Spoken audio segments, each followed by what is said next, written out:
Primero presentarme, porque hay algunos que no conocen la recepción. Mi nombre es Nelson Álvarez y lo que vamos a hacer hoy día es una pequeña presentación de la tesis de Valeria, que es una comparación entre el modelo económico actual en una economía monetaria y un modelo alternativo que podría ser un modelo económico basado en recursos.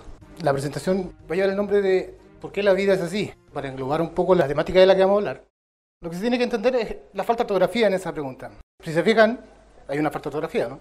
O dos faltas de ortografía. Simple y llanamente, espero que se entienda con el subtítulo, porque es una pregunta que también suele ser respuesta. Es decir, a veces preguntamos, oye, pero ¿por qué esto es así? ¿O por qué las cosas son así?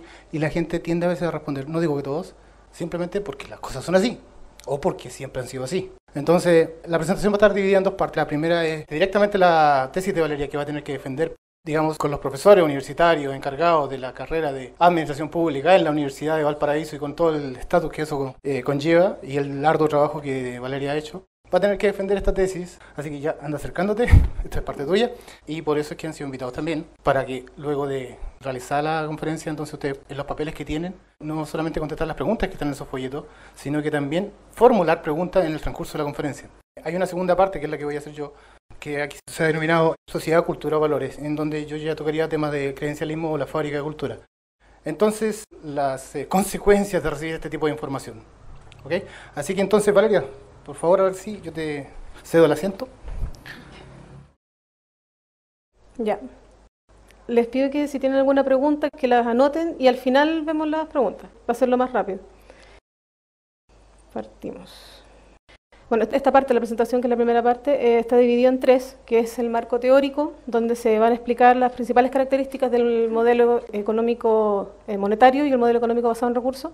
Después viene un análisis teórico en base a 7 variables y al final las conclusiones que van a salir desde el mismo análisis. Partimos con economía monetaria. La palabra economía proviene del griego oikos, que significa casa, y de su administrador nemo. Así se formó Okomos, que significa administración de la casa, que se tomaría como la administración del mundo, de la gran casa. La palabra monetaria se refiere a algo que es perteneciente o relativo a la moneda. La moneda viene de, aunque no lo crean, de un templo romano que estaba situado al lado del taller donde se hacían las monedas. Así que, a pesar de que la palabra era numus, quedó como moneta. Por lo tanto, podemos decir que al hablar de economía monetaria nos referimos a la administración de la riqueza planetaria en base a la moneda. Es importante destacar que la economía monetaria se basa en que los recursos son escasos y las necesidades son infinitas. Y para que se mantenga estable, la economía tiene que crecer constantemente. De hecho, en palabras de economistas, los conceptos de microeconomía, tales como la escasez, la eficiencia, las ganancias derivadas de la especialización y el principio de la ventaja comparativa, serán cruciales mientras exista la escasez. Con el paso de los siglos se han desarrollado diferentes teorías del sistema económico, como el capitalismo, el comunismo, el socialismo, el neoliberalismo, el nacionalsocialismo, etc. Los principales sistemas económicos a lo largo de la historia han sido el capitalismo y el socialismo. Los dos tienen una gran variedad de derivados, como el sistema de libre mercado, la economía social de mercado, la economía mixta, etc. Pero el debate siempre está en el rol del Estado en la economía, en lo que los diferencia. Si bien todos estos sistemas se diferencian en muchos aspectos técnicos, filosóficos, económicamente la base es la misma, porque todos utilizan el dinero como método de intercambio y todos tienen la misión de distribuir recursos escasos para satisfacer necesidades infinitas. Al tener eso claro, se puede observar la base misma de la economía monetaria, más allá de los sistemas económicos, independiente del istmo que conduce la economía monetaria en el país que se estudia. Así que desde que el ser humano comenzó a cultivar su comida y a desarrollar la artesanía, invirtiendo trabajo y esfuerzo en producir sus bienes, se hizo necesario algún tipo de mecanismo que asegurara la distribución de los bienes, de manera proporcional a su esfuerzo. Al comienzo fue el trueque, pero resultó ser ineficiente, porque no se podían dividir las cosas y además se necesitaba de que justo las personas que tuvieran las necesidades compatibles estuvieran en el mismo lugar en el mismo tiempo. Así que emerge lo que vendría siendo el sistema monetario y cumple la función de velo monetario, que sería tapar la realidad para representar un bien con otro objeto que puede ser un billete, sal, aceite, placas de arcilla, metales, piedra, incluso cigarros, como pasó en los campos de concentración alemanes. Bueno, el material que cumple el rol lo conocemos como moneda. Y es importante destacar que la moneda o el dinero en general no se busca por sí mismo, sino que por lo que se puede conseguir con ese dinero. En realidad, cada billete representa una convención social, aceptado. Cuando uno tiene un billete, en realidad lo que tiene es confianza. Así que se puede decir en pocas palabras que el dinero es confianza en papel. El valor de un producto depende esencialmente de dos factores. Uno de ellos es la disponibilidad de las materias, o sea, de la escasez, y el otro es de la cantidad de trabajo que se necesita para crearlo. El valor de un producto puede ser de uso o de cambio. El valor de uso se basa en la satisfacción que causa el producto en sí, poseer el producto, y el valor de cambio depende de cuántas mercancías se puedan obtener con el producto. O sea, por ejemplo, una foto de un hijo puede tener un alto valor de uso para una madre, pero ningún valor de cambio. Eso es lo que se toma en cuenta para definir los precios. Pero ahora, patrón oro. A lo largo de la historia se han usado distintos objetos como monedas de intercambio, pero ya después del siglo XIX predominó el oro. ¿Por qué? Porque es escaso, porque es moldeable, es divisible, es difícil de falsificar y además no se deteriora con el tiempo. Por lo que esta tendencia se mantuvo en el tiempo. Y a pesar de que después se reemplazaron paulatinamente las monedas de oro por certificados de depósito y después ya se empezaron a imprimir billetes en papel moneda, como lo hacemos hoy en día, todo el dinero público igual estaba respaldado en el oro en las reservas bancarias. A esto se le llamó patrón oro, que se define como un sistema monetario en el que el valor de la moneda es convertible en oro de una calidad determinada en un tiempo determinado. Es decir, los billetes eran vale por oro en otros tiempos. Al hablar de patrón oro, se está hablando de cómo se organizaba el sistema financiero internacional en el siglo XIX. El dólar americano equivalía a una 20ª parte de una onza de oro, y la esterlina a un 25%. Ya que todos estos países usaban el patrón oro, se podía decir que en ese tiempo existía una única divisa mundial, que era el oro. Pero esto duró solo hasta principios del siglo XX, cuando llegó la Primera Guerra Mundial. Cuando los gobiernos debían hacer grandes gastos, entre comillas, inevitables, como lo que era una guerra, se tendía realmente a suspender la convertibilidad de la moneda. Todos los países involucrados en la Primera Guerra Mundial abandonaron el patrón oro para cubrir los gastos, a excepción de Estados Unidos, que entró ya avanzada la guerra. Entonces, a esta situación ponía a los bancos en riesgo, porque no estaban seguros de que podían suplir la demanda de oro cuando se les pidiera. Pero esto siguió así durante la guerra y después las consecuencias se vieron al finalizar. La moneda resultó totalmente devaluada porque la cantidad de oro ya era muy poco para abastecer todos los billetes que se habían impreso durante la guerra. Así que al restablecer el patrón oro después de la Primera Guerra, quedó mucho más devaluada todas las monedas, lo que causa un gran daño, siendo que se está después de una guerra y se tiene que reconstruir todos los países. Así que al final, como resultado del gasto, esto quedó por un tiempo mucho más reducido, una onza que valía a $35. Al final se resultó el presidente Nixon que tuvo que abolir el patrón oro definitivamente en 1971 y quedó el dinero en realidad respaldado en lo que es el Banco Central de cada país, que son los que van a emitir el dinero y ellos van a tener que ver cuánto van a emitir y que eso esté realmente acorde a la cantidad de bienes que hay en la economía. Por lo tanto, ya no se basa en nada. Así que surge la pregunta, ¿en qué se basa la moneda? Al final, quedamos en que esto pasó en todo el mundo, no solo en el Estado europeo. Por el Fondo Monetario Internacional se repartió este sistema a nivel mundial y en Chile fue básicamente lo mismo, pero más adelantado. Existía el debate entre los oreros y los papeleros y al final, en 1895, se volvió al patrón oro después de haber terminado por la crisis económica, pero ya en 1932, después de la Gran Depresión, se tuvo que suprimir para siempre. O sea, en realidad fue la misma situación que en la Primera Guerra, pero mucho antes y por crisis internas. El proceso de creación de dinero es básicamente el mismo en todos los países que se rigen bajo el sistema de reserva fraccionaria, que eso se va a explicar más adelante. En Chile, el Banco Central es el organismo encargado de aplicar la política monetaria. Al hablar de política monetaria, es necesario conocer la base monetaria y la oferta monetaria.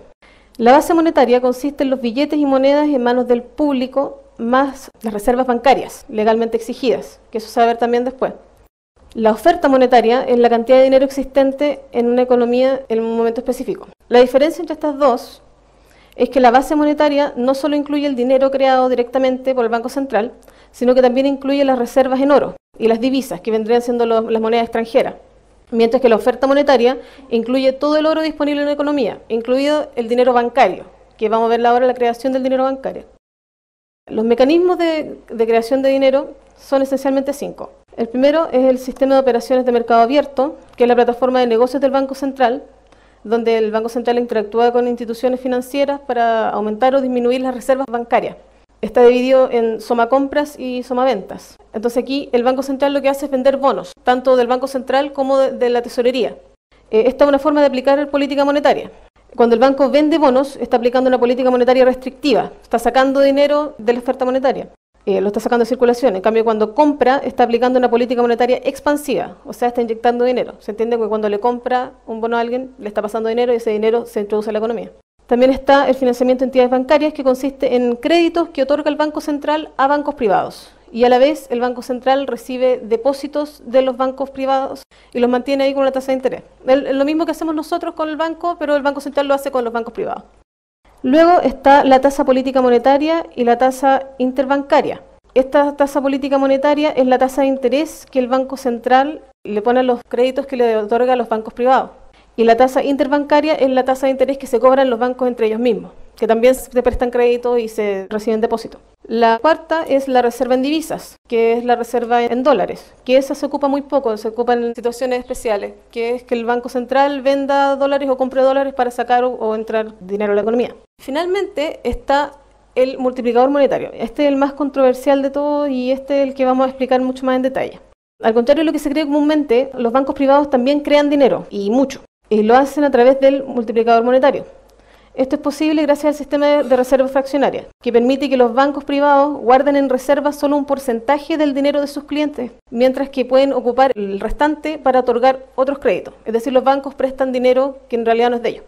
Bueno, como ya mencioné, la oferta monetaria incluye tanto el dinero impreso como el dinero bancario. El dinero bancario se crea a partir del multiplicador monetario, que es el múltiplo en que aumenta la cantidad de dinero por cada nueva unidad de dinero primario que reciben los bancos.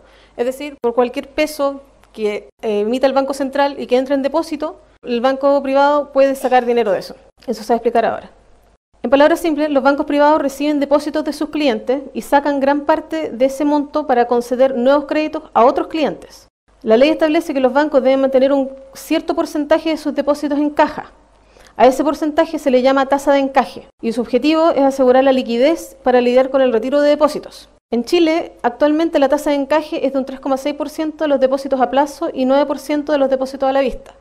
Es decir, solo tienen que resguardar esos porcentajes de lo que se les deposita y el resto lo prestan a otras personas.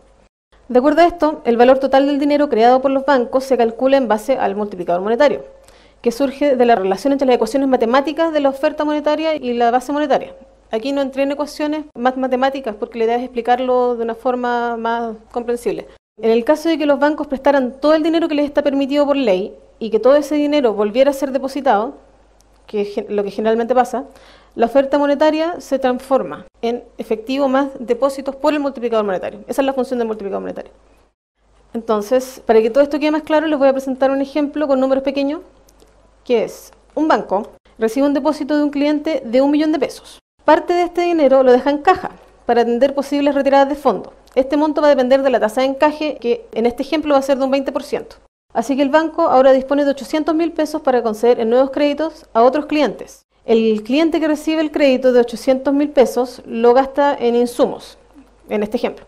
El vendedor de insumos recibe el dinero de esta venta y lo ingresa en su propia cuenta corriente. El banco con el que trabaja este vendedor tiene un nuevo depósito de 800.000 pesos y, al igual que en el caso anterior, va a dejar una parte en caja y va a usar el resto en concesiones de nuevos créditos a otros clientes. Después se repite el proceso. Si se suma el dinero que poseen los bancos, ya sea que lo tengan en sus bóvedas o lo tengan bajo préstamo, se obtienen 2.440.000 pesos, siendo que el depósito inicial fue solo de 1 millón de pesos. Si consideramos que cada banco mantiene su propio registro de depósitos y la suma de cada uno de ellos más el dinero en las manos del público compone la oferta monetaria, notarán que no solo el Banco Central es el que crea el dinero, sino que también la banca privada, que si bien no imprime el dinero físicamente, lo crea virtualmente en las cuentas de sus clientes. En este ejemplo que les acabo de dar, aplicando una tasa de encaje del 20%, el multiplicador monetario sería 5. Por lo tanto, los bancos podrían crear un volumen de dinero bancario 5 veces superior al depositado. O sea que si el depósito inicial fue de 1 millón de pesos, se podría aumentar hasta 5 millones de pesos. Este sería el máximo de dinero que se podría generar, lo que no quiere decir que realmente se genere. Puede darse que la banca no ocupe todo el dinero disponible en la concesión de crédito, es decir, que guarde más de lo que le indica la tasa de encaje, o puede ser de que no todo ese dinero vuelva a bancos, aunque es bastante difícil, tarde o temprano llega a parar a un banco igual. Puede demorarse más, pero va a volver en algún momento. Ahora, cambiando radicalmente de tema, voy a hablar de una propuesta de sistema económico que no se basa en el dinero para distribuir recursos, y viene el trueno que indica que aquí va a quedar la escoba. Me encanta esto. Es el modelo económico basado en recursos. Este se caracteriza por, primero que todo, eliminar la necesidad de utilizar dinero. administrando la creación y distribución de bienes y cobertura de necesidades basándose directamente en el estudio científico y el monitoreo de los recursos en la Tierra. En otras palabras, se aplica el método científico a la sociedad en sí misma, actualizando la tecnología para gestionar la creación, la utilización sustentable o la sustitución de ciertos recursos para cubrir las necesidades de toda la humanidad por completa. Las necesidades se priorizan y se consideran realmente verdaderas cuando son necesidades compartidas por todos los seres humanos. Todos los sistemas sociales, independientemente de su filosofía política o creencia religiosa, en última instancia dependen de los recursos naturales. O sea, aire limpio, agua limpia, tierra cultivable y tecnología para maximizar el uso de los recursos. Este modelo económico propone un modelo equitativo de distribución de recursos para toda la población del mundo de la manera más eficiente posible. Se reconoce este momento histórico en que la ciencia y la tecnología fácilmente pueden eliminar la escasez de recursos en la que se sustenta la economía monetaria. Este sería ahora un ejemplo de la lógica que se ocupa en el modelo económico basado en recursos, que de ahora en adelante lo voy a decir MEBR, por las siglas. Por ejemplo, si un grupo de náufragos llegara a una isla con mucho dinero, oro y joyas, pero la isla no tuviera tierras aptas para cultivar, no tuviera peces para comer, ni agua limpia para tomar, todo el dinero sería irrelevante para sobrevivir. En esa misma línea, cuando un grupo de astronautas viaja al espacio, a ninguno se le ocurriría contaminar las reservas de agua y de aire, y la comida es administrada para que cada uno tenga lo que necesita, sin caer en acaparamiento y cuidando la salud de todos los tripulantes. Así que, como plantea Richard Buckminster Fuller en su libro Manual de Operaciones para la Nave Tierra, ¿qué es la Tierra sino una gran nave espacial navegando en la inmensidad del espacio? En el caso hipotético de que todo el dinero del mundo desapareciera, pero las fábricas y todos los recursos permanecieran intactos, todavía sería posible fabricar cualquier cosa que fuera necesaria. Esto es lo que pasa en las crisis financieras. Las fábricas cierran, sube la cesantía, todo el mundo se desespera, pero los recursos siguen intactos. La maquinaria sigue en la fábrica, la mano de obra sigue dando vueltas por la calle. Así que en realidad podemos ver de que no es dinero lo que las personas necesitan, sino libre acceso a los recursos para suplir sus necesidades. En un MBR los recursos son usados directamente para mejorar la vida de todas las personas. En este tipo de economía, en lugar de crear dinero, se crean bienes para suplir las necesidades de las personas.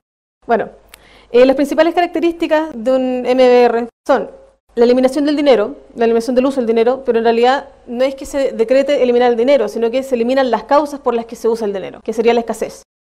La automatización para sustituir el trabajo humano en cada función social posible. La escasez puede ser vencida si es que hay una producción adecuada. Podemos ver de que la producción adecuada se genera cuando hay automatización.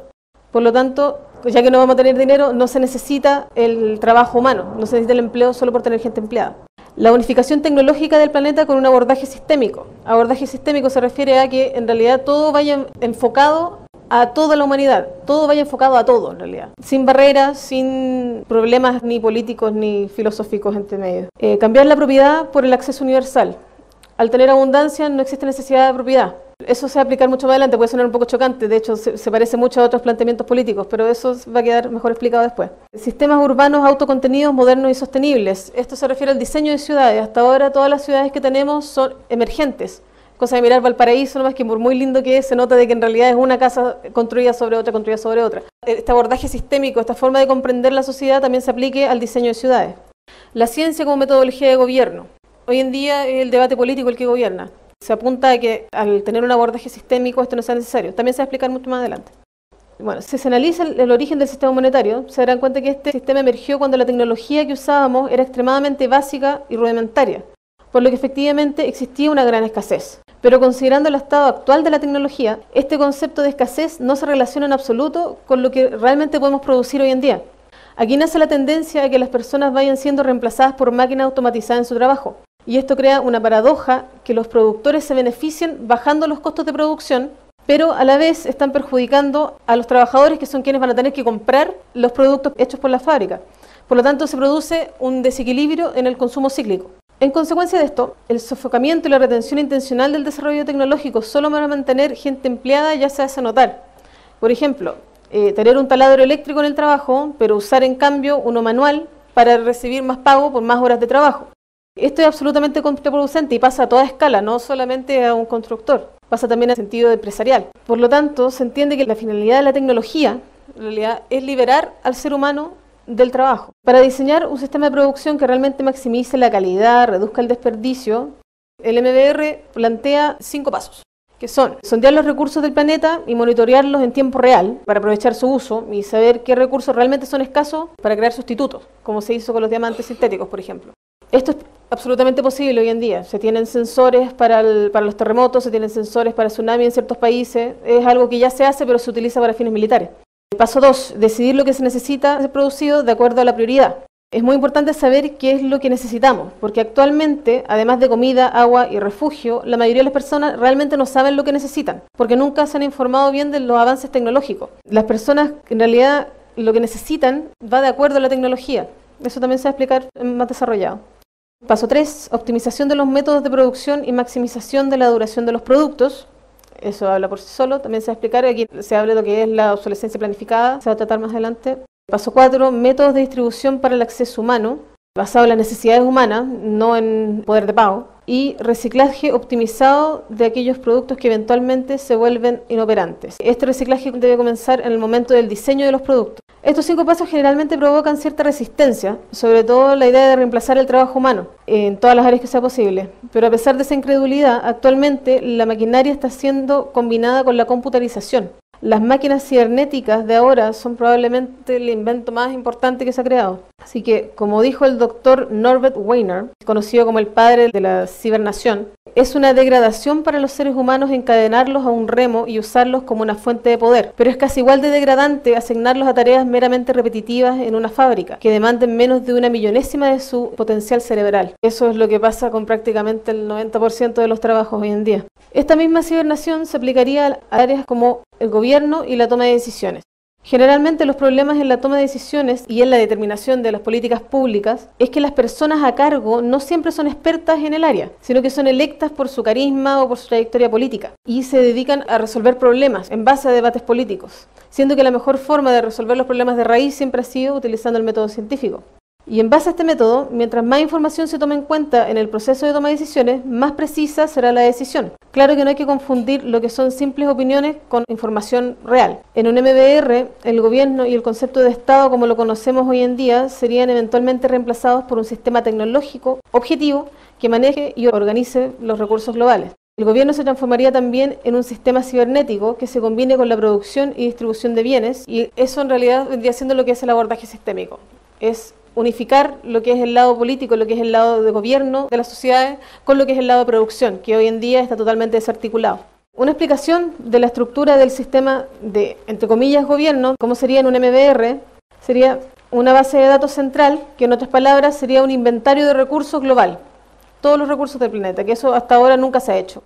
Un sistema nervioso autónomo que monitoree los recursos y las alteraciones ambientales, equipos interdisciplinarios técnicos que supervisen el sistema, que no debieran ser mucho en realidad. Mientras más se vaya automatizando, mientras más se vaya fortaleciendo el lado tecnológico, menos se va a tener que hacer. En un MBR, la producción y el gobierno se combinan en un sistema cibernético que incorpora las bases de datos avanzadas y los sensores de observación, que ya lo habíamos hablado. Por lo que los conceptos tradicionales de política y de elecciones en realidad dejan de ser vigentes. Ahora pasamos a lo que es el análisis comparativo. Ya he explicado lo que eran los dos modelos económicos. Se va a analizar en base a 7 variables para tener una mejor idea de las diferencias. La primera variable es el entendimiento y la aplicación del concepto de economía. Como dijo John Maynard Keynes, rara vez se ha examinado detenidamente en la teoría pura la explicación de lo que determina la ocupación real de los recursos disponibles. No quiero decir que se haya pasado por alto, sino que la teoría fundamental en que descansa se ha creído tan sencilla y evidente que casi no había para qué mencionarla. El concepto de economía en sí mismo para una economía monetaria y un MBR es básicamente el mismo, que es la administración eficaz y razonable de bienes. La diferencia entre un modelo y otro está en la percepción de la cantidad de recursos. Una economía monetaria se basa en que las necesidades de las personas son infinitas y los recursos son escasos, así que se hace necesario ocupar el intercambio monetario como método de distribución. De esta situación nace toda la estructura socioeconómica que tenemos hoy en día.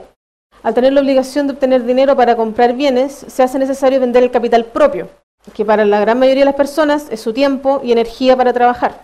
Así nace el empleo, lo que lleva a la creación de un organismo que regule y proteja los derechos de estas personas, que implante leyes y que regule tanto el comercio, el trabajo como la propiedad. Así es como surge el Estado y con él distintas visiones de Estado, basadas en distintas prioridades. Así es como nacen los sistemas políticos y los ismos. En palabras más simples, la esencia de la teoría económica es reconocer la realidad de la escasez y luego encontrar la forma de organizar la sociedad de tal manera que logre el uso más eficiente de los recursos. Eso se refiere a la teoría económica actual, por supuesto. A diferencia de la concepción común de la economía monetaria, un MBR plantea que el problema no reside en la escasez de bienes, sino en su distribución. Un ejemplo de esto es la comparación entre las casas y las personas sin hogar en Estados Unidos.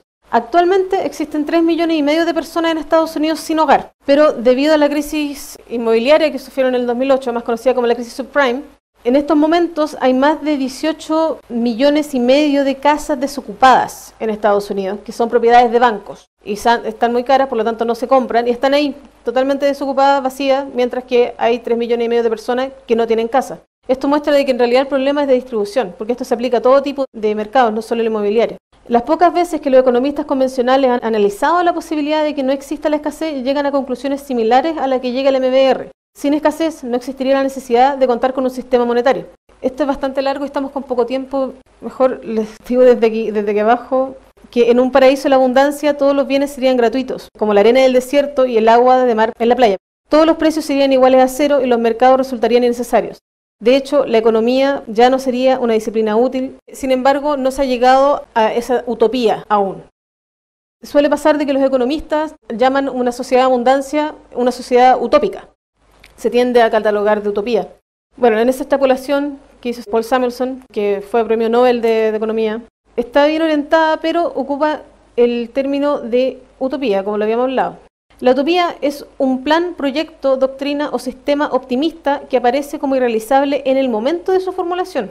Tomando en cuenta esta definición, ha habido muchos avances tecnológicos catalogados de utópicos en un momento y considerados realidad al día siguiente. Un ejemplo de esto son las declaraciones de grandes científicos del siglo XIX, como William Thomson, más conocido como Lord Kelvin, que fue quien hizo los grados Kelvin.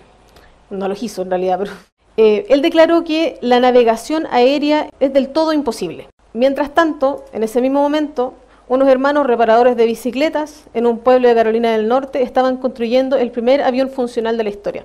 Si se piensa bien, la abundancia o escasez de comida y de bienes materiales siempre ha dependido del estado de la tecnología utilizada para producirlos, por lo que la noción de un MBR que sea utópico no es más que la reacción normal de la sociedad ante un inminente cambio tecnológico. De hecho, solo con la tecnología que manejamos hoy en día a través del sistema de producción desarticulado y solo medianamente automatizado que existe actualmente, es posible alimentar a toda la población mundial. Basándome en los datos de producción de la FAO, que es la Organización de Comida y Agricultura de la ONU, calculé la producción de comida por habitante a nivel mundial, claro que solo tomando en cuenta algunas comidas primordiales.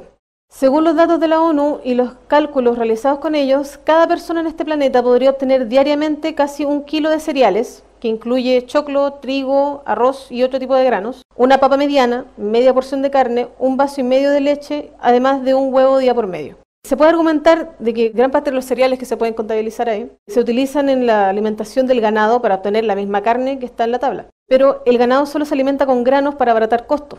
El verdadero alimento del ganado es el pasto. Pero como todo terreno tiene dueño, dejar que se alimenten con pasto libremente aumentaría enormemente el costo de producción, así que se reemplaza el pasto con grano. En realidad, en vez de darle la comida a las personas, se la estamos dando a los animales para que solo el 10% de la población se los coma. En un mundo que produce estas cantidades de comida, es absolutamente inaceptable que mueran 4.000 niños de hambre al día, 40.000, perdón, diariamente. Mientras que 500 millones de niños viven en la desnutrición, y esto sin contar a los adultos que viven en estas mismas condiciones y mueren en estas mismas condiciones. Esto deja en evidencia que el verdadero problema no es la escasez, sino la distribución en base a monedas, y no en base a los recursos y a las necesidades humanas. Es importante destacar que tanto la economía monetaria como el MBR coinciden en que el objetivo de la economía es economizar, que en otras palabras, que los recursos deben ser administrados con eficiencia para maximizar su provecho. Por eficiencia se entiende, según los economistas, el uso más eficaz de los recursos de una sociedad para satisfacer las necesidades y deseos de la persona. La economía monetaria busca esta eficiencia en la administración de la escasez, a través de un sistema monetario sólido y una economía estable y creciente. El MBR, en cambio, busca la eficiencia en la superación de la escasez, por medio del uso de la alta tecnología y la aplicación del método científico a la producción de bienes y a la resolución de problemas sociales. Esto es lo que mejor evidencia las diferencias entre cada sistema. Cuando los mismos economistas citados anteriormente, que hicieron la extrapolación de utopía, se refieren a la aplicación del término eficiencia en la economía tradicional, plantean La teoría económica afirma que una economía produce con eficiencia cuando no se puede mejorar el bienestar económico de una persona sin perjudicar a otra. Esto muestra una clara tendencia a la estratificación social y a la imposibilidad de aumentar el bienestar para todos de manera equitativa. Además, se contradice a sí mismo, ya que si esto fuera válido, esto en realidad podría ser válido en tiempos del patrón oro, pero actualmente cuando un banco le otorga un préstamo a alguien, está mejorando su bienestar económico, no le está quitando ese dinero a nadie, sino que lo crea gracias al sistema de reserva fraccionaria. Para comprender esta diferencia en el reconocimiento de escasez, es necesario explicar qué es la escasez. Una situación de escasez es aquella en la que los bienes son limitados en relación a los deseos. Para medir la escasez, los economistas convencionales siempre se enfocan en los bienes y no en los deseos, y que se asume que son infinitos. Hoy en día se le da mucha importancia a lo que se desea y poca a lo imprescindible. Mientras que existen muchas personas que dedican su vida a competir por lo que desean, existen muchas más personas que ni siquiera pueden obtener lo imprescindible. Si se analiza en profundidad, las únicas necesidades que no varían con el tiempo son las comunes a todos los seres humanos, tales como dormir, comer y todas las necesidades básicas que conocemos. Todas las demás dependen del contexto cultural y del estado de la tecnología en que nos encontremos. Por ejemplo, no siempre se han necesitado los notebooks. En una sociedad donde las personas son inducidas a consumir desde muy temprana edad, a medir su éxito en base al consumo y a la competencia, no debería sorprenderlos que los deseos realmente sean infinitos. Por lo demás, en el caso de que los recursos realmente sean escasos y no renovables, que son muy pocos en realidad, se tendría que aplicar la ciencia para producir sustitutos. Como ya había mencionado, ya se ha hecho con el salitre sintético, el diamante sintético y muchos otros recursos que se pueden sintetizar. Otro factor que afecta la percepción de escasez es la obsolescencia planificada, que ya la había mencionado anteriormente. Esta consiste en programar un tiempo de vida útil para cada producto, sin diseñarlo para la máxima duración posible. Esto puede hacerse intencionalmente, reduciendo la eficiencia y acortando la vida útil del producto. Por ejemplo, los DVD tienen cierta cantidad tope de reproducciones y aunque esté bueno se va a bloquear igual. O puede ser un resultado de los materiales que se ocupan, que son defectuosos, o de la simpleza del diseño. Todo esto se hace para asegurar la demanda de nuevos bienes y por ende mantener el consumo cíclico. A esta limitación de la eficiencia se le suma la obsolescencia percibida, que incentiva a las personas a botar productos en buen estado y comprar otros en su reemplazo para obtener reconocimiento social. Algunos ejemplos de esto son la moda, los zapatos, los autos, los celulares y ya se pueden decir muchas cosas que en realidad se van renovando solo para tener algo nuevo, no en realidad porque necesites algo nuevo.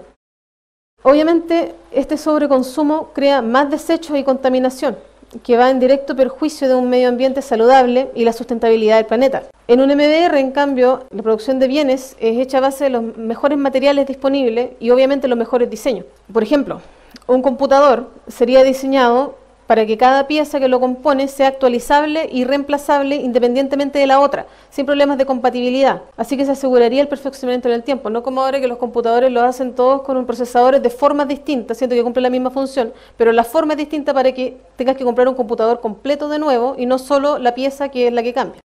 Aquí viene una tabla de resumen, pero como estamos con poco tiempo, quien quiera verla después me la puede pedir, pero en realidad es la percepción de la realidad, los objetivos y las consecuencias, las mayores diferencias. La segunda variable del análisis es el crecimiento económico. Hay una cita de un economista que dice: cualquiera que crea que el crecimiento exponencial puede seguir para siempre en un mundo finito, o es un loco o es un economista. Y lo dice un economista. Según las bases de la economía monetaria, que ya mencioné antes, esta necesita un crecimiento económico constante para mantener la economía estable. Por crecimiento económico se entiende un aumento de la renta o valores de los bienes, más específicamente se refiere al incremento porcentual del Producto Interno Bruto, o sea, el PIB. Un aumento en el PIB significa un aumento en el valor monetario de los bienes y servicios finales producidos por una economía en un periodo determinado. Por una economía se refiere a un país, a una unidad que se esté midiendo. Se puede hablar de la economía de Sudamérica, de la economía de un país, etc. Este sistema de medición de riqueza nacional es ocupado como un termómetro para medir el crecimiento económico. Al basarse en el PIB, se ignoran ciertos aspectos cruciales para medir el verdadero estado de la economía. Uno de estos aspectos es el agotamiento de los recursos naturales y el daño ambiental.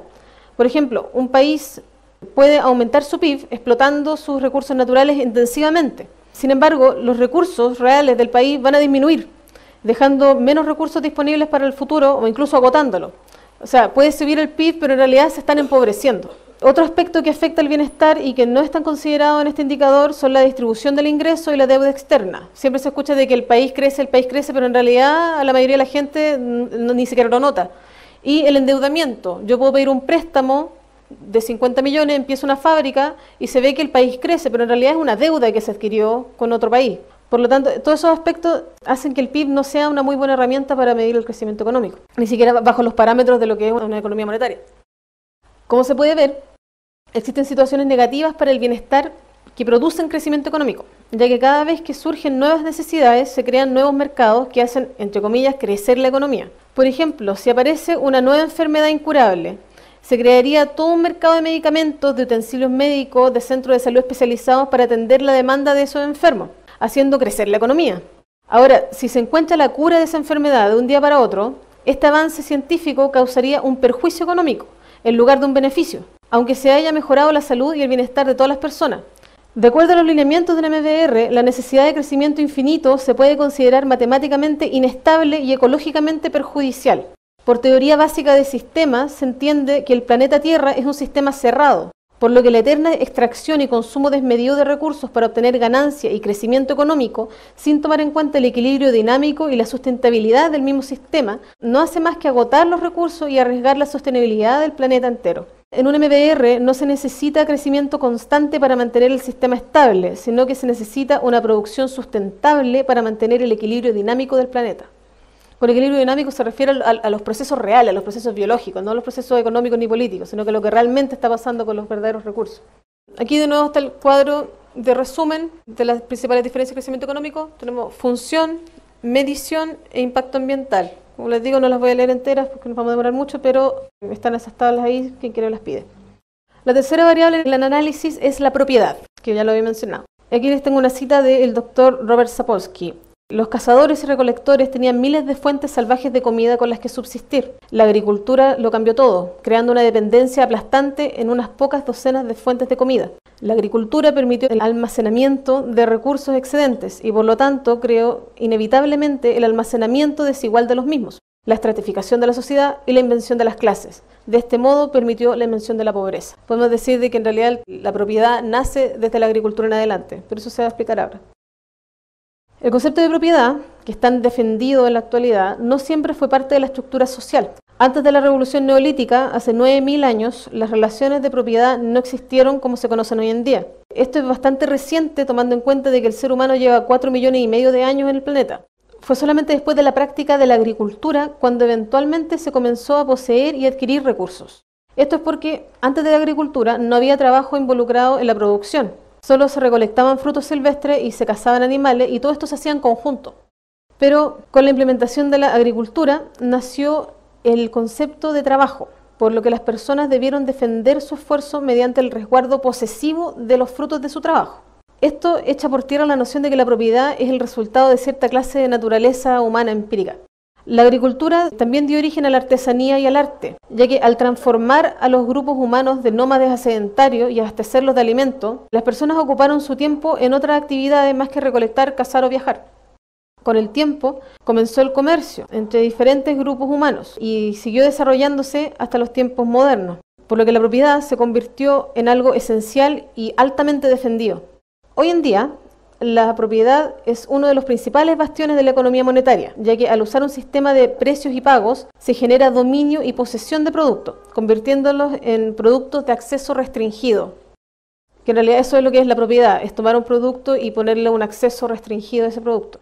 La mayor parte de las leyes que rigen a los distintos países del mundo se relaciona con el derecho a la propiedad y a la violación de este derecho. Según el enfoque del MBR, el principal problema que tiene la gran mayoría de las personas actualmente no es la falta de propiedad, sino la falta de acceso. Al entender esto, la propiedad se termina volviendo inoperante y proteccionista, y queda claro que es un derivado de las generaciones de escasez de recursos. El concepto de propiedad tiene la misión de mantener el orden público en una estructura social basada en la escasez, ya que es la mejor forma de proteger los frutos del trabajo remunerado. Sin embargo, en una sociedad basada en la abundancia, el concepto de propiedad no es más que un impedimento al libre acceso y a la maximización de los recursos disponibles. Un claro ejemplo de esta situación es el cobro por descargas de música o películas en Internet. Actualmente se le acusa de robar a cualquier persona que descargue música o películas de un sitio web sin pagar un precio por las descargas. Sin embargo, el término robar significa quitar o tomar para sí con violencia o con fuerza lo ajeno. Y en esta situación no se le está quitando nada a nadie, ya que la música o la película sigue intacta en el sitio web de donde se copió. Por lo demás, todos los archivos audiovisuales no son más que la utilización de código binario, y hay plena abundancia de eso. Por eso, estas leyes que coartan la libertad del uso de Internet son tan rechazadas por los usuarios, porque la creación artificial de escasez es absolutamente notoria. Las artes, el conocimiento y el espacio informático no son bienes escasos. En un MBR, el enfoque se mueve desde el concepto de propiedad estática al de acceso estratégico, con un sistema diseñado para que la sociedad tenga acceso a lo que se necesita sin negárselo a otros. Esto se puede realizar por medio de centros de acceso que funcionan como bibliotecas, es decir, tener bibliotecas no solo para libros, sino que para cualquier tipo de bien que utilicemos. Por ejemplo, el mismo taladro que habíamos mostrado antes. ¿Cuántas veces realmente ocupamos el taladro que tenemos en la casa? Perfectamente puede estar en un centro de acceso y se ocupa cuando se necesite. Otro ejemplo de la propiedad estática es los autos. Un auto promedio pasa la mayor cantidad de su vida útil estacionado, como consecuencia del sistema de propiedad. En un sistema de libre acceso, un auto podría servir a una gran cantidad de personas en la misma área, con solo una fracción de los recursos necesarios para producir un auto para cada uno. A diferencia de como es hoy en día, donde los productores tienden a hacer productos inherentemente deficientes que se podrían diseñar para que realmente perduraran, usando los mejores materiales y procesos estratégicos disponibles. En un MBR no se fabricarían más productos baratos para cubrir las demandas de los sectores mayoritarios de personas con bajos ingresos. Solo esto ahorraría cantidades enormes de recursos, mientras que permitiría a la sociedad completa tener un acceso a bienes y servicios.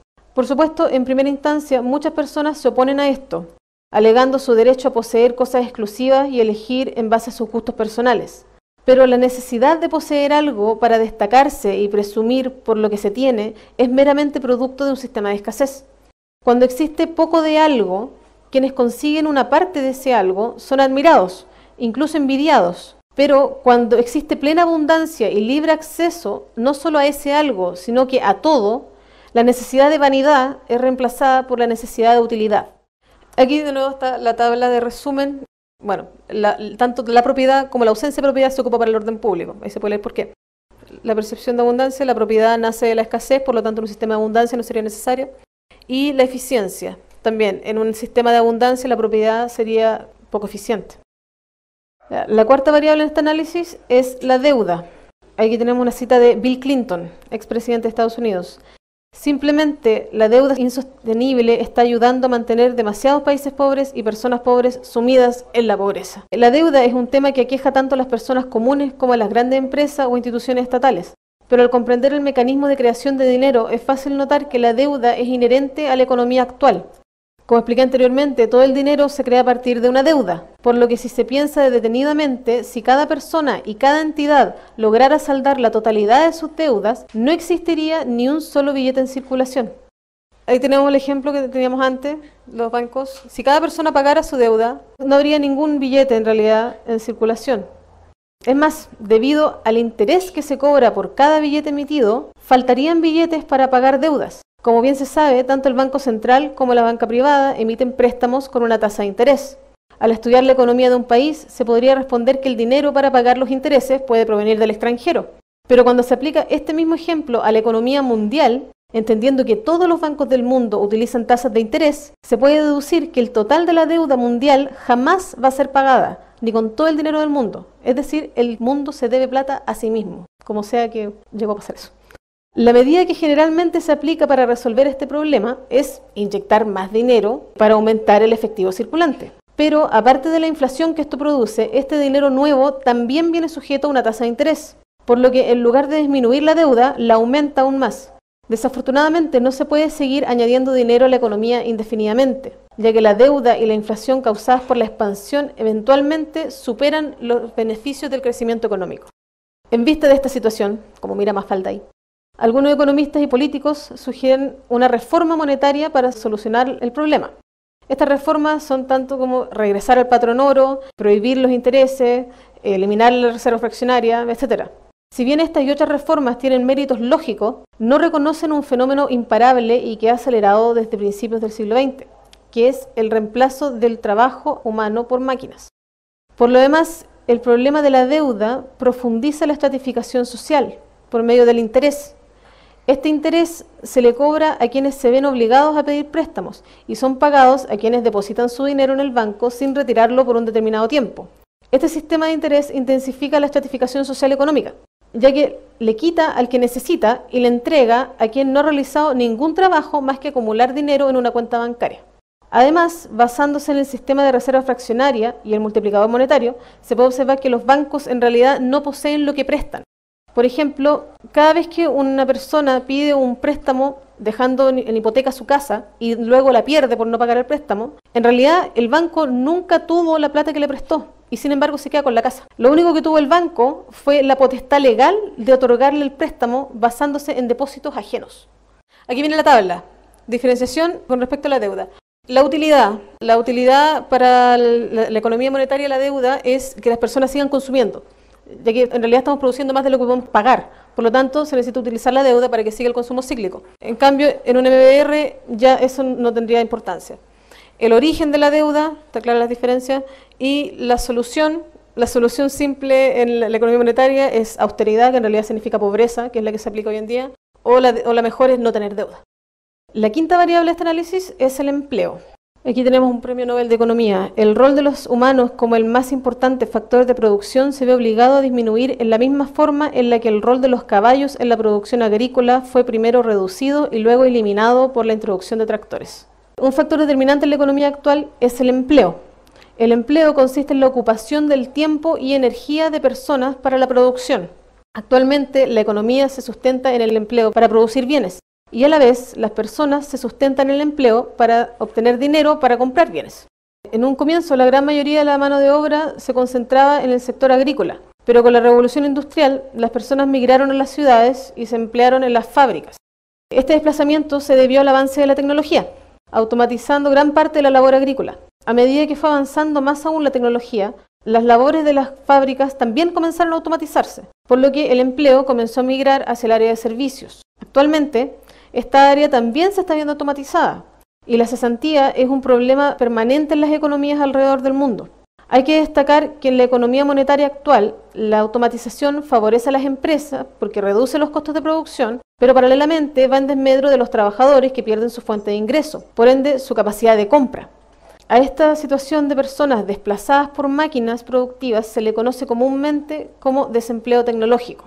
Entonces, a pesar de que la automatización produce abundancia con menos trabajo humano, es considerada dañina para la economía y para el bienestar de las personas. La automatización es demostrablemente más eficiente que el funcionamiento humano en casi todas las áreas. De hecho, cuanto más se automatiza una industria, más productiva llega a ser.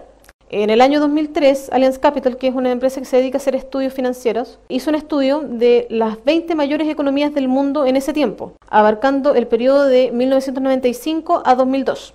Este estudio concluyó que se perdieron 31 millones de empleos manufactureros, mientras que la producción aumentó en un 30%. Y eso fue el año 2003. Obviamente que con los avances tecnológicos desde esa fecha hasta ahora, estas sumas claramente han aumentado. El empleo es el núcleo de la economía monetaria. El sistema económico completo se basa en que las personas venden su trabajo como una mercancía en el mercado abierto. Si los humanos no tuvieran la obligación de trabajar para vivir, entonces el sistema monetario, como lo conocemos, se acabaría. Nadie puede comprar cosas si no gana dinero. Las empresas no pueden producir si el consumidor no tiene poder de compra. En la actualidad existen empleos repetitivos que simplemente no necesitan existir, tomando en cuenta el estado de la automatización y la cibernación. Estos avances no solo reducen la carga de trabajo y liberan a las personas, sino que también, más importante aún, aumentan la productividad, por lo que ayudan a superar la escasez en la que se sostiene la economía monetaria. Estas ideas, lógicamente, traen algunas preguntas, como ¿qué haríamos con nuestro tiempo? ¿Cuál sería la motivación para realmente hacer algo? La respuesta a estas preguntas se puede fundamentar con la pirámide de Maslow. Esta pirámide plantea 5 niveles de necesidades humanas. El sistema actual mantiene a la gran mayoría de las personas viviendo entre el primer y segundo nivel de la escala, que son satisfacer las necesidades básicas y las de seguridad, o sea, la seguridad de mantener lo que ya se tiene de una manera estable. En cambio, en un MBR, cuando las necesidades básicas están cubiertas, las personas podrían partir desde el tercer nivel hasta el quinto, o sea, dedicarse a la afiliación, al reconocimiento personal y a la autorrealización. La autorrealización es una fuente interminable de motivación, más auténtica que cualquier motivación pagada. Solo hay que fijarse en los grandes inventores de la historia. personas como Einstein y Tesla, entre muchos otros, que no se basaron en un sueldo, sino que se basaron en su propia curiosidad y su deseo para contribuir. Más que preguntar qué haríamos con nuestro tiempo, se comenzaría a preguntar de qué se trata la vida, como lo hicieron ellos. Aquí tenemos la tabla de diferencias. Está la realización del trabajo, economía monetaria es por el ser humano, economía basada en recursos es por automatización. Desarrollo humano, claramente que con un tema de empleo el desarrollo humano se ve absolutamente limitado. En un modelo económico basado en recursos, el desarrollo humano sería la única dedicación de los seres humanos. Y producción, por un lado es automatizada, por el otro lado es por medio de empleo. Sexta variable utilizada en este análisis es la producción. La producción, aquí tenemos una cita de Carl Sagan, que fue astrónomo y escritor científico estadounidense muy destacado. Un organismo en guerra consigo mismo está condenado. La humanidad perecerá en los próximos 2 siglos, eso siendo optimista, quizás sea antes, y la cuestión se decida en los próximos 100 años. Todo dependerá de nuestra capacidad de reemplazar la explotación por alternativas sustentables. Se entiende que la motivación para producir algo viene del deseo de obtener ganancia, por lo que se tiende a producir al más bajo costo. La materia prima para producir se consigue en los lugares que vendan más barato, igual que la mano de obra. Al ya tener los productos fabricados para ser comercializados, se venden por los productores a vendedores intermediarios, por ejemplo a los malls, que los revenden a los consumidores finales, o sea, nosotros. Y nosotros nos llevamos los productos y los acumulamos en nuestras casas. Esto significa un aumento en el precio final del producto, ya que este producto tiene que incluir el costo de producción, la ganancia del fabricante y la ganancia del vendedor. El problema con esto es que el deseo de ganancia monetaria que echa a andar toda la economía solo se basa en el interés propio, en vender cualquier cosa para obtener ganancia personal o familiar en el mejor de los casos. Pero este es solo el problema parcial si nos damos cuenta de que vivimos en un planeta finito y, como ven, todo termina en el basurero. La administración y la preservación de los recursos debiera ser la preocupación número 1 en lo que respecta a la supervivencia humana, especialmente con el aumento progresivo de la población mundial durante los últimos 200 años. Cada segundo nacen 5 y mueren 2 personas en este planeta, lo que da un crecimiento de 3 personas por segundo. Cada una de esas personas necesita una vida entera de comida, de energía, de agua, etc. De acuerdo a toda la información disponible y el estado de la tecnología actual, la inteligencia computacional se podría convertir en una herramienta importante para el gobierno social, ya que se podría regular estratégicamente los procesos en tiempo real. Este uso de la tecnología no es nuevo, es solo una visión a gran escala de lo que ya se puede hacer. Aquí tenemos la tabla, lo que es producción, que ya se ha tocado harto, por lo tanto no se explica tanto. Conocimiento de recursos. Hoy en día los recursos se conocen cuando alguien los encuentra y ese alguien se vuelve propietario de esos recursos. En cambio, el modelo económico basado en recursos, los recursos serían censados y serían monitoreados en tiempo real. El origen, desarrollo y eficiencia. Y la última variable del análisis es el Estado y gobierno. Aquí tenemos una cita de Thomas Jefferson, presidente de Estados Unidos. Una democracia no es más que el reinado de las masas, donde el 51% de las personas pueden quitarle sus derechos al otro 49%. El concepto de Estado ha ido evolucionando constantemente a lo largo de la historia, desde el Estado primitivo, pasando por el Estado feudal, hasta llegar al Estado-nación que tenemos hoy en día. Existen distintas concepciones de la palabra Estado, pero independientemente de los distintos enfoques y de la organización jurídica que se le pueda dar, su rol fundamental siempre ha sido garantizar la paz social y el bien común. El gobierno, por su parte, siempre ha sido y será la expresión del pueblo con respecto a la institución del Estado, por lo que un pueblo contrariado y fuertemente dividido engendra gobiernos autoritarios, mientras que un pueblo unificado y empático tiende a gobiernos pacíficos y propositivos. Sin embargo, aunque la idea parezca chocante, el Estado como se conoce hoy en día es producto de la escasez ambiental. A pesar de la diferencia en el propósito, tanto los gobiernos como las empresas y corporaciones transnacionales tienen que trabajar agresivamente para fortalecer su ventaja económica. A pesar de que el poder estatal nace para velar por el bien común, con el tiempo se ha ido tendiendo a enfocar sus esfuerzos en autopreservarse, cayendo en una cadena constante de corrupción gubernamental a nivel global.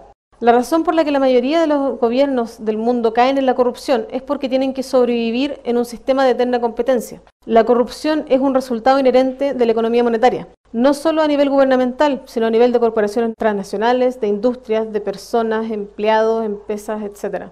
La propensión hacia la corrupción está presente en nuestras propias casas y nace, por ejemplo, cuando una niña le pide dulces a su mamá y ella le contesta: solo te voy a dar uno porque quedan pocos y no tengo plata para comprar más, o solo queda uno así que se lo voy a dar al que termine primero las tareas. Ahí de inmediato esa niña entiende lo que es la escasez, lo que es la competencia y lo que es el poder del dinero.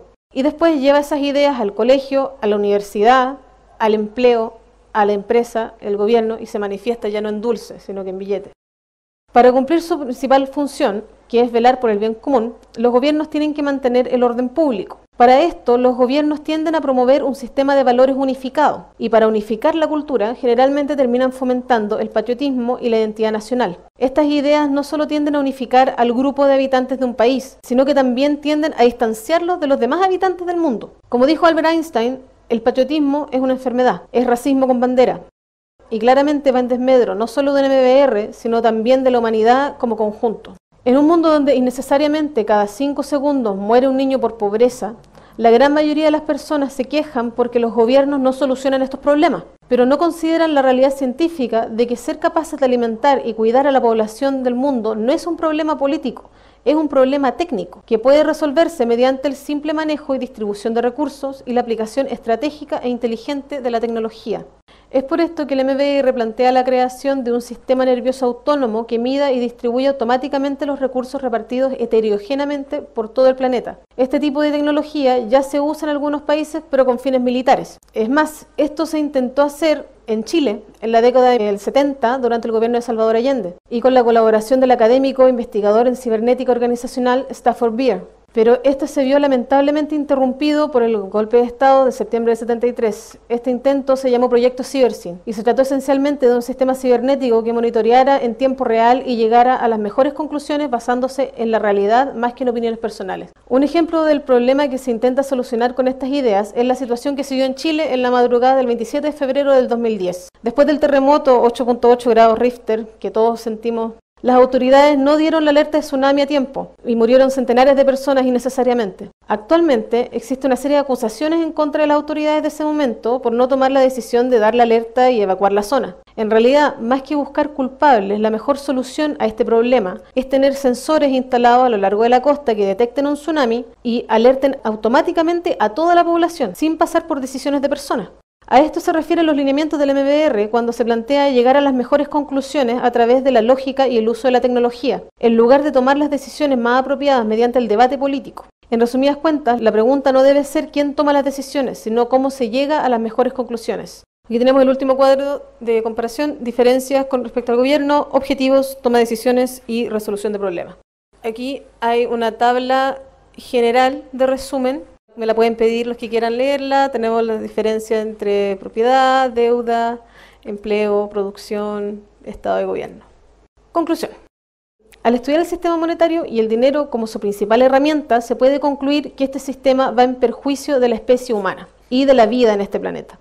Suena exagerado, sí sé, incluso fundamentalista, pero nada parece indicar lo contrario. El creador del euro advierte que la avaricia y la competencia no son el resultado del temperamento humano inmutable. La avaricia y el miedo a la escasez son en realidad continuamente creados y ampliados como resultado directo del tipo de dinero que estamos utilizando. Podemos producir alimentos más que suficientes para alimentar a todo el mundo, pero claramente no hay suficiente dinero para pagarlo. La escasez está en nuestras monedas nacionales. De hecho, el trabajo de los bancos centrales es de crear y mantener esa escasez. La consecuencia directa es que tenemos que pelear entre nosotros para sobrevivir.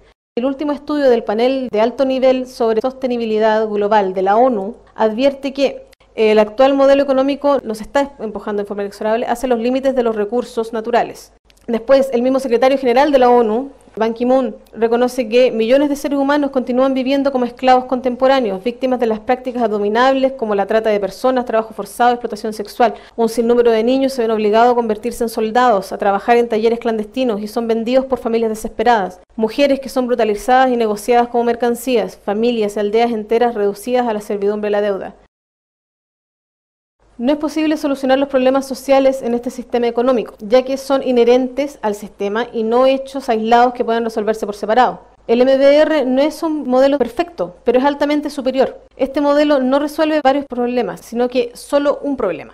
que es la escasez. Esta escasez, ya sea real o creada, es lo que sustenta nuestro actual sistema económico y cultural, formando una pirámide de instituciones que la administran y la hacen más llevadera, por lo menos para una parte de la sociedad. Al igual como lo hace cualquier organismo vivo, todas las instituciones intentan autopreservarse, pero al ser entidades grandes compuestas por muchas personas que dependen de ella para sobrevivir económicamente, tarde o temprano terminan obstaculizando el flujo de cambios estructurales. Como dijo Darwin, las especies que sobreviven no son las más fuertes, ni las más rápidas, ni las más inteligentes. Son aquellas que se adaptan mejor al cambio. A pesar de que toda la historia humana ha sido un constante cambio, las personas y las instituciones se aferran al status quo, desechando las ideas que se contradigan con la estructura social imperante. A esta falta de visión se le suma la idea de superioridad humana, considerándolos divinos y hechos a imagen y semejanza de Dios, separados del mundo animal. Sin embargo, cada vez es más obvio que la especie humana no está separada del resto y que no existe lo especial en el mundo natural, porque todo es especial basado en las cualidades únicas de todos los organismos. El ser humano es uno con su entorno, así que si queremos cambiarnos a nosotros mismos, debemos cambiar nuestro entorno. En respuesta a la segregación humana, Richard Buckminster Fuller dijo: se puede hacer funcionar y cuidar al 100% de la población y tener los más altos estándares de vida que jamás se hayan conocido, sin importar un aumento en la población. Pero no puedes hacerlo con barreras, igual como no puedes hacer funcionar el organismo humano con una pared entre el oído, el ojo y el esternón. Hasta ahora las barreras divisorias, como las fronteras nacionales, solo han servido para mantener y profundizar las separaciones tribales de la antigüedad, segregar el desarrollo y propagar una seguidilla de conflictos y guerras atroces. Otro efecto de las barreras nacionales es la segregación del sufrimiento. ¿Qué quiere decir esto? Nos hace mirar el sufrimiento solo dentro de nuestras barreras nacionales y sentir que no es tanto. Pero si viéramos a los más de 1.000 millones de personas que viven en la extrema pobreza, todos juntos dentro de nuestro territorio, sería muy distinto. Pero independientemente de cómo lo veamos, esos 1.000 millones de personas están en nuestro territorio planetario, en nuestra nave espacial, como habíamos hablado antes, y no tienen menos necesidades ni menos deseos que las personas que administran el sistema que los mantiene segregados del mundo desarrollado. Ahora, con el desarrollo de la tecnología informática, el mundo está empezando a unirse poco a poco, en una gran red global con flujo libre de ideas y de información. Pero el intercambio cultural no es suficiente. Debiéramos darnos cuenta de que vivimos en un mundo abierto, sin fronteras. En palabras simples, la pregunta no debiera ser cuánto cuestan las cosas, sino si existen los recursos para hacerlas. Obviamente, en los tiempos en que se establecieron los principios económicos, el crecimiento y la escasez eran totalmente válidos. La tecnología que se usaba para la producción era precaria, por ende la escasez era absolutamente real. Los niveles de producción no daban abasto para la totalidad de la población mundial.